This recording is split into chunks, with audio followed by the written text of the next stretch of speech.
Hello everyone, জামাই ষষ্ঠীর last blog নিয়ে তোমাদের সামনে চলে এলাম।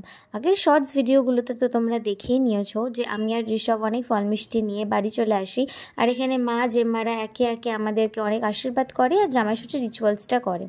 এরপর সকালের ব্রেকফাস্ট সেরে আমি চলে আসি আমার রুমে। রুমটা মা সবসময় এতটাই সুন্দর করে গুছিয়ে রাখে, আর এখানে মায়ের থেকে একটা সুন্দর হালকা পাতলা শাড়ি নিয়ে চলে আসি, আর সেটা আমি চেঞ্জ করে পরে নিই কারণ বাইরে ভীষণ গরম ছিল।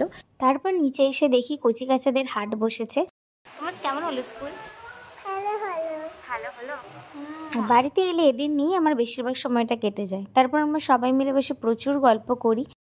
আর এদিকে এই যে রান্নার মাসি যারা এই সমস্ত খাবারের অ্যারেঞ্জমেন্টটা করেছে, আর এদেরকে দেখো, এরা খাবে বলে তো টেবিলের ওপরই উঠে বসেছে। বাচ্চাদের খাওয়ার পরে মায়েরাও সবাই মিলে খেতে বসে যায়। মাদের আজকে ভাত খাওয়া ছিল না, আর সেই জন্যই সবাই মিলে মুড়ি, দই, চিড়ে আম এগুলো খাচ্ছিল।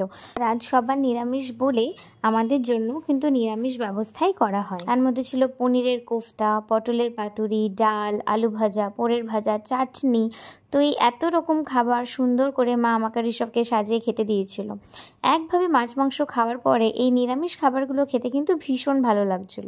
তো চলো, এই খাওয়া দাওয়া দিয়েই জামাই ষষ্ঠীর ভ্লগটা আমি শেষ করছি। আশা করি তোমাদের ভিডিওটা ভালো লেগেছে। দেখা হবে আবার নেক্সট ভ্লগে। ভালো লাগলে অবশ্যই লাইক, শেয়ার, সাবস্ক্রাইব করে দিও।